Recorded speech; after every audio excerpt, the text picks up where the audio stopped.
Welcome back to Knack II. So yeah, I guess we have to save... Can you feel the destruction around the city?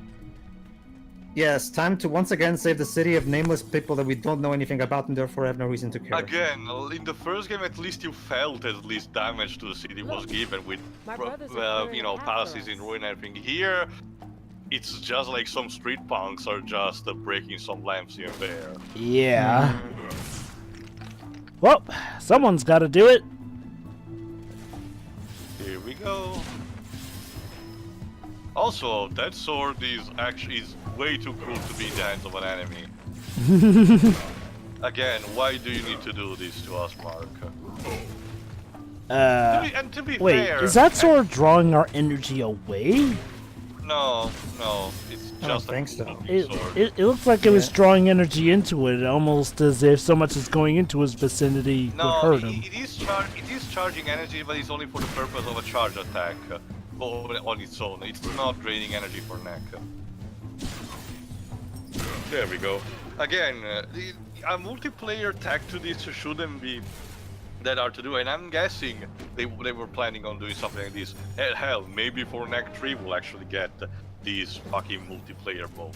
No, please, I want this franchise to just fucking win for it. You just know, Pedro, it's gonna come out sooner or later anyway. So, you know, Can you imagine Knack Collection, the launch title for the PS5? Well, it is the rule of 3, you know, every PlayStation mascot tends to have at least 3, except for Cat.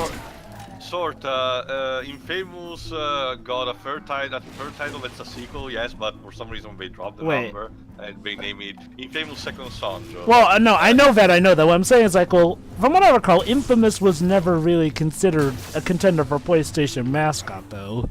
Well, it's still an IP, so it's fine by me. Well, of course it's an IP, but I'm referring to, like, you know, platformers or mascots, you know, basically games in general that are contenders for the mascot. Essentially, think about it like this. Crash Bandicoot for PlayStation 1, Jak and Daxter for the PS2, Nathan Drake for PS3 and onward, and then at some point people were considering Cat from Gravity Rush to be the next contender for mascot. I never got that one, though. Why did That's the thing, Jova. When it came to the PS3, for PS2, for example, there was, like I mentioned, this so-called trinity of IPs that were considerable mascots. Ratchet & Clank, made by Insomniac, Jak and Daxter, made by Naughty Dog, and Sly Cooper, made by the new studio Sucker Punch. But of On course. the PS3, this translated into these three companies, instead developing more realistic looking IPs, each tied to a particular theme. Naughty Dog did Uncharted in the vein of Indiana Jones style treasure hunting adventure. Insomniac did the Resistance games, which were repelling an alien invasions with very boring looking characters, and Sucker Punch did Infamous, a superhero series, similar to the ones of the DC universe, kinda. It had also an official comic published by DC. In fact, back in the days of the first Injustice, people thought that Cold McGrath would have been a turret which rotates a very awkward angle. So now it's more like a third-person shooter for this one section. Lovely! It's not even third person, it's a very awkward person shooter. Anyway. Oh, guys, Mark is on the phone. He's very pissed about the situation. I bet he is. But anyway, the point being, these companies basically evolved with the passage of the passing on to another console. So in that sense, when people thought of the PlayStation brand, these were the names that popped up.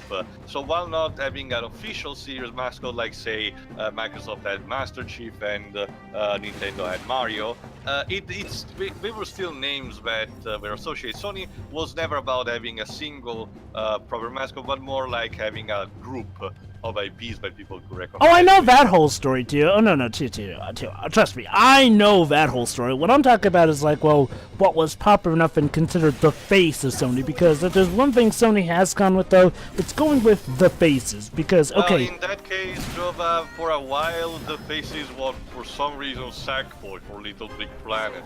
Oh, yeah, I almost forgot about Sackboy, but basically, like I said, though, while it was unofficial, Crash Bandicoot was obviously the face of Sony back in PlayStation, and on PS2, the one that pretty much stood out amongst the crowd was mainly Jak and Daxter. Because it was in the launch line, I think. And because Naughty Dog.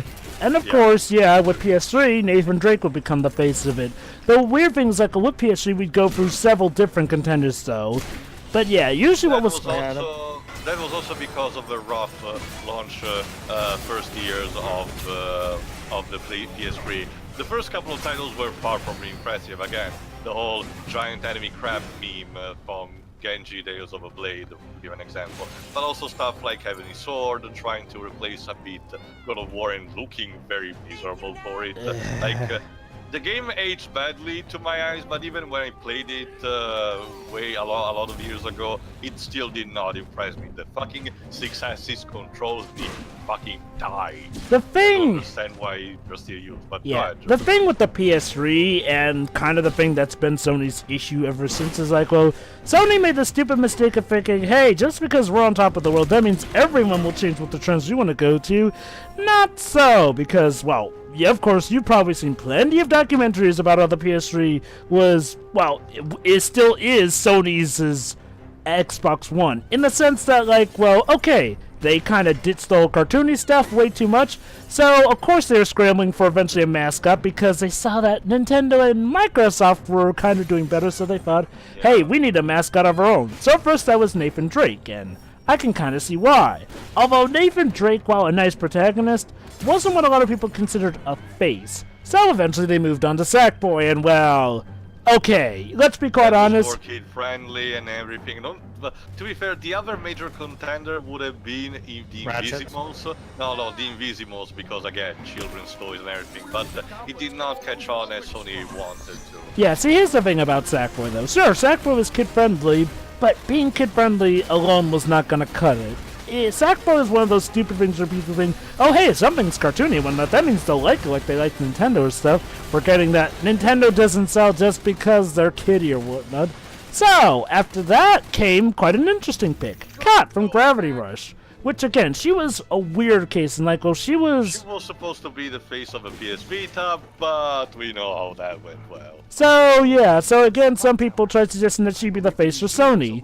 Didn't take off for obvious reasons, which is kind of a shame, because I will say this, aside from, well, okay, yeah, aside from Nathan Drake, I think Kat could have made for a pretty good face. Sony did not even bother to include her face among the Women's International Day poster, but they made sure that Kara, for some reason, from a game that was not even released, was there. That's pissing me off big time.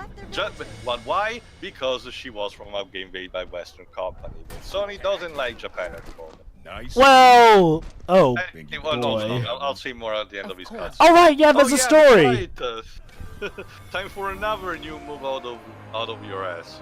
Yeah. So, Shiroi, what do you have to say about the obvious? What does this do now? This. Alright. The plot is kind of as inconsequential as a lot of 90s platformer plots. Shiroi, I take offense to that. At least with 90s platformers, it felt like there was actually consequence to the plot. Like, again, remember, this is supposed to be... I would argue from Jim as more of a plot than this. Well, Pedro. We weren't talking about what had more of a plot. We were talking about what had more of a consequence to its plot. Which still applies all the same. The thing here is still applies all the same. Yeah, exactly. So here's the problem, though. Again, this is supposed to be a scene where the goblins are apparently laying waste, carnage to this entire city. Yet, look at this. The buildings are intact. There's not even wrecked buildings nearby. No blazing fire, no nothing. That guy behind him. Your new move. Yeah. Use it to oh, goody. With his new move, he can now become Mr. Fantastic. Weird. I could have sworn he did something like this in the... He has the bionic arm. Gee, guys. Maybe I'm stupid, but I could have sworn I saw a cutscene in the first game where Knack clearly did this. I don't remember it. But anyway, okay, maybe you couldn't do it in gameplay, but I'm pretty sure he did it in a cutscene in the last game. What I'm going for, Jova, is this, basically. What also aggravates me more is the fact that the Gravity Rush was also a pet project from... I forget Japan his name. Studio. Basically, no, remember, again, Japan Studio was only co-developing it. The main guys were the guy behind Team Siren. being renamed Team Gravity for the occasion. Basically, these guys were the ones who made the first 4 Silent Hill games. But after that, Konami had the prompt idea to fire their asses, aside from Akira Yamaoka. Was this the before or composer. after PT? Way before. So what happened is that they instead found Team Siren at Sony. And as such, they created the Forbidden Siren franchise, which was very niche. It did never took off as they wanted. So instead, when it came to PS Vita, we tried a new thing with Gravity Rush, a cel-shaded, freedom, movement-free platformer action game combat. I think that's what it is. No, it's more combat. Platforming Wait, isn't guys, really... hold on. These guys are stronger than the usual goblins, so... Totally. Oh, Totally. could this be that for aforementioned high goblins we heard about, who actually aren't all dead and not extinct, but may actually have been somewhere in hiding? Also, then what is Big Ben doing in the background, Shiroi? It's Spagonia, Joe.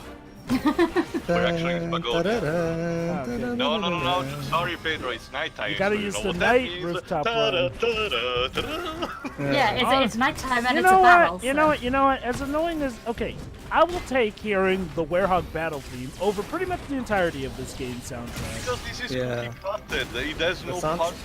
The soundtrack, I cannot for the life of me remember a single cue from this game. Like the score is completely devoid of any sort of personality. And keep in mind, folks, this doesn't mean that it's bad. It's just that you're not gonna remember it, and it's a different flavor of being bad. Half the time I don't even notice it. Let me put it like this. I have an easier time remembering the tunes from Mighty Number... What just happened there? He fell. He. To be he fair, I fell fucked from up the- the draw distance, Jola. That was my Basically- bad. Well, okay, Basically, okay. well, my point is, the Gravity Rush franchise was very dear to the guys at Team Gravity now, basically. So the fact that not only the first game kind of failed because of the Vita, but then it was ported on the PS4 thanks to Bluepoint, right, Pedro? Did it do Yes. better on the PS4? Yes, Yes, it definitely. did. But unfortunately, the sequel was very badly marketed and it did not sell well as Sony predicted, so they promptly shut down the service a couple of months later. Actually, a couple of weeks ago, by the time we were recording this. Probably Jova. didn't help that they barely mentioned the fact that, hey, Gravity Rush 2 is also coming to the PS4. It's like, whenever they No, mention actually, it... it never had a PS Vita release. It was exclusive to the PS4. Oh, weird. Then why Again, was Jova, this... the I recall there marketing being some was confusion the about it. marketing was... the marketing was withheld, and I'm honestly thinking it was on purpose, so that the game could die on arrival or something. Because this seems way too way too much of a coincidence. Tio, are you suggesting that Sony, the same people who clearly had a shell of PlayStation Battlestars or Battle Royale, yeah. You're telling me that Sony, the same people who had their own Smash clone of a fighting game, yet clearly missed out on the chance to have high prolific Sony people, didn't even bother trying, kind of let that game out to die. That's my problem in a nutshell. Sony has all the cards set for great things, but they are content to just the bare minimum to what they could do with it. Yeah, like, you know, okay, if there's one thing I'll give Nintendo credit over the rest of the big three, it's that Nintendo, when they do have an idea, they definitely dedicate themselves into it. No matter how much of a mess that project is looking out it could potentially be, they definitely seem to be the most risk-taking, for better or for worse. They only back down after it's done. And keep in mind, Nintendo still has its own problem to begin with, and it's dead IPs like F-Zero. Don't get us wrong. But at the same time, at least right now, they also picked up from their mistakes, and they're trying to keep consistent as many IPs as possible, and to not focus entirely on Mario and Zelda. They're still a big part of things, and it paid off. Zelda Breath of the Wild was one of the reasons why the Switch was a massive success. And Super Mario Odyssey is, well, Super Mario Odyssey. As well. But at the same time, we're also giving things that the fans want, like the new Metroid, the Metroid 2 remake on the 3DS, for Metroid example. Prime 4 as well. Metroid Prime 4, which is coming, a new Fire Emblem on the Switch. Even Pokemon is being even more dumping down for the sake of any or attracting a new audience. To be fair, that one's a spin-off, and we're getting the actual new Pokemon game No, next Jova. year. Even if it's not okay for me, on a marketing standpoint, it's still functional because it's bound to attract more people that way. And need we say, I cannot agree with it, but I recognize that it exists. And need we say anything about the wish-granting game that is Smash Brothers Ultimate?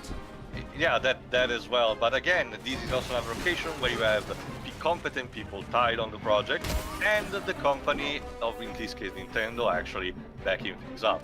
Sony, unfortunately, lacks these things.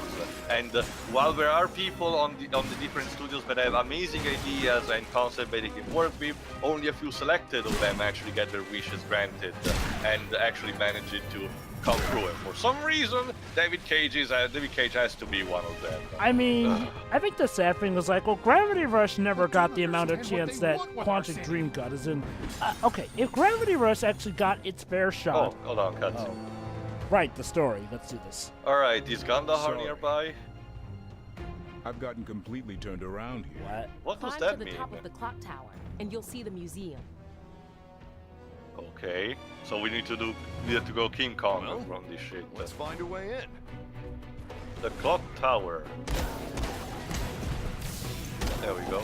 But basically, that's what also my gripe is, the fact that minor IPs or new sequels gets a bit more shafted for the sake of having instead giving money to people who probably don't deserve it. So I mean, okay, to give Mark Cerny credit, I can see why they would think he deserves to make this. But I'll say this right now, if despite the fact that Knack II was sold terribly, we see Knack III, and we don't get to see other sequels like, Gravity Rush 3, which is something people are actually asking for, despite the poor bits that Actually, Joe, after Gravity Rush 2, the developers themselves said that they wanted to move on to something different. Oh, yeah, never mind then. No, that's not that. That's not just that. Well, true though. I think though. I don't know what Team Gravity wants to do at the moment. Especially because I think we're being partially incorporated in Japan Studio, so I don't know exactly what the future holds for them. Oh, look at that, guys! Perspective. What is my directing? Also, guys, look at the aspect ratio. We're so big that we're bigger than the windows, and we can't just climb up onto that guardrail by hanging onto it as Big Knack. Why? To be fair, the aspect ratio drove a lot of games do that kind of gag. Like for example, in the I have no Killer problems Instinct, with that. That's one of the character. Oh god, I keep forgetting name today. I'm totally bummed. One of the character has this massive two-hand sword, but it's so big and tall that it covers the L bar, basically. Me personally, I don't really care if it's a cartoony mascot thing, whatever. I just want good games, which is what I've been getting with stuff like God of War, Horizon Zero Dawn, and stuff. Well, that's fine. Yeah, that's good for fine, them. Pedro. But it's the thing. Why just being content with that? If you know that the company and the studios can give you even more, that even if you get good results, there's also that bitter, the bitter sour taste at the end. That you know that you're still not getting like a full picture or something. That's just the thing, Teo.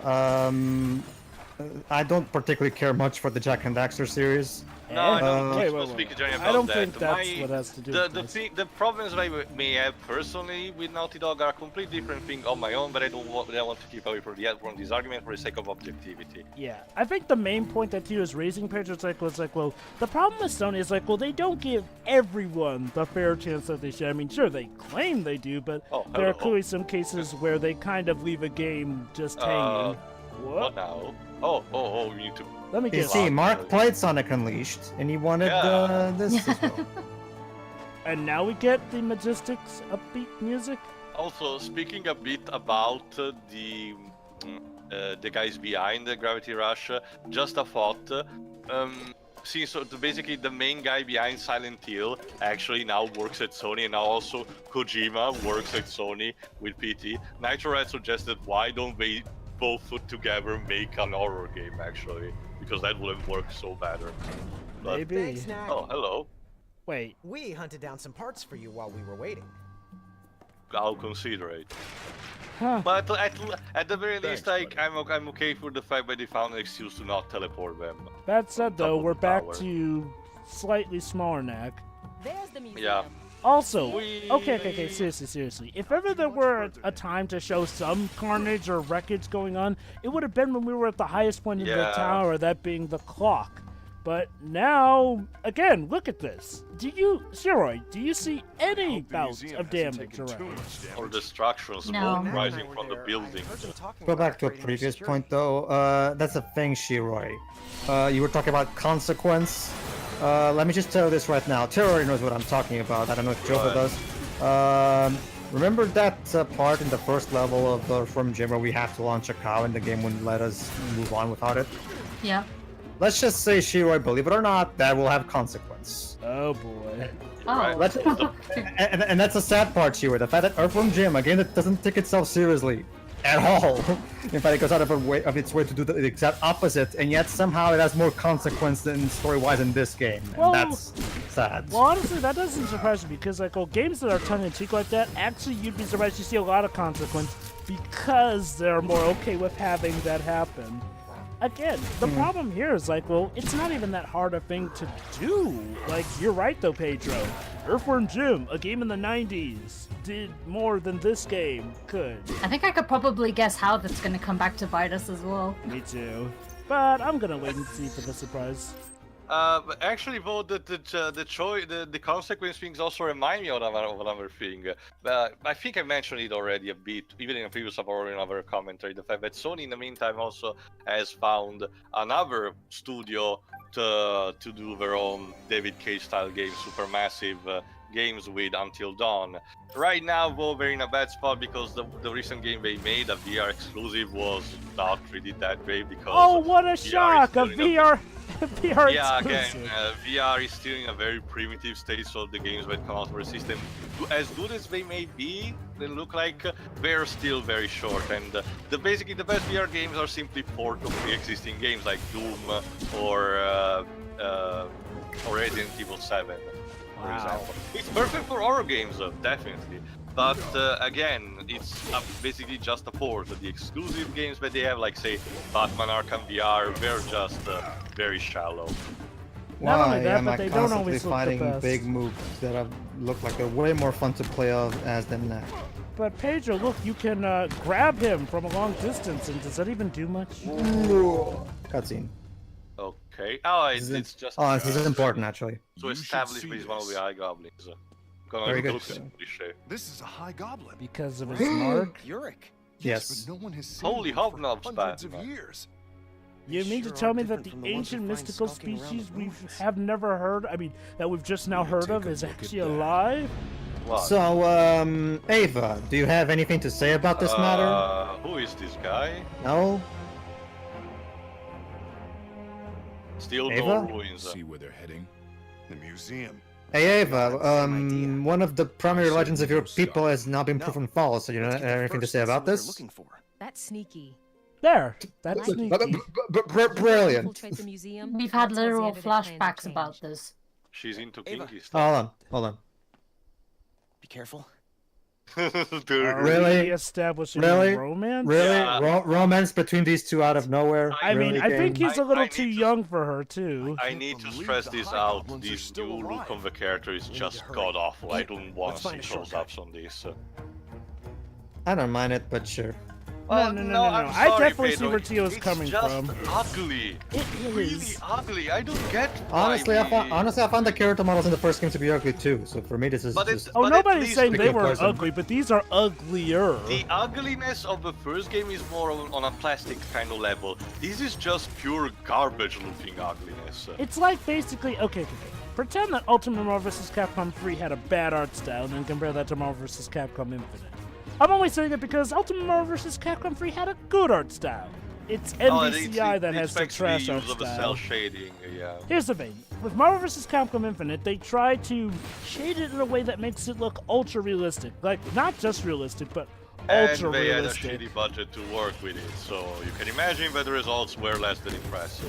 You'd think that something doing with Disney would have had more money behind it, but Marvel vs. Capcom Infinite is a whole can of worms that is For another really day. gonna be The wanting point more its own being, playthrough. Again, especially because Pedro, again, I had to render the commentary of the first game as we speak right. here, so I had to see these back to back, and I'm sorry, I don't get this nausea that I'm feeling here by watching the first game. I don't think it's still a good type of character art style for the first game. I agree on that, but I will take that over this every time. What do you It's think, just- Shiroy?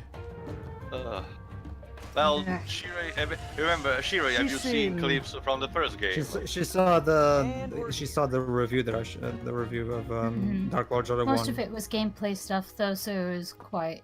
I Good. think the Well, weird... Looks like we I'll made it here show you before a, then. a small clip Go after through we're these done with doors. this. I The think the alarm will tell weirdest whole thing... goblin Oh, wait, army hold we're on. here. Oh no, an Maybe the alarm. roof. Oh no. On it. Oh no. But I think the weirdest thing is like, well, it's most noticeable with the returning characters, you know, their Yeah. art style. Because you know what's weird? It's like, well, new characters don't I see have some this vents problem up there. that much. Like, again, it's mainly stuff like Ryder or Lucas. In fact, I think it may be Yeah. just those two who have the higher fidelity. I just remember everything looking really flat. Mm-hmm. That's because it does. So this Anyway, may be I more guess we'll memorable just for how let them- terrible it looks. Not just that, like in terms of the music even. Mark, you want to make a 90s, since we were talking about it earlier, about the gym anyway earlier. Here's an idea, Mark. If you want to make a 90s-like platformer kind of thing, why not bring Tommy Tallarico to do the soundtrack or something, instead of whoever the fuck is doing the music for this game? Like, Or Michael Giacchino, even though he's now a bit out of the league of video games. nah, he's a film composer at this point, and I think Yeah. Tommy probably would fit better Is with Tommy this style of gameplay. Tallarico on it. still around though? I mean, you know, in Well- terms of like, well, you know, is he still in the business? Working. He's the primary. He's still doing the video games live tour, but he does occasionally come back to do a soundtrack here and there whenever he gets invited. It's just that for the most part, developers nowadays seem to forget that he exists. Basically, Let me check. that's sad because he's one of the best out there. But anyway, I'm rambling at this point. See you everybody for the next part. See ya. See ya. So, yeah. See ya.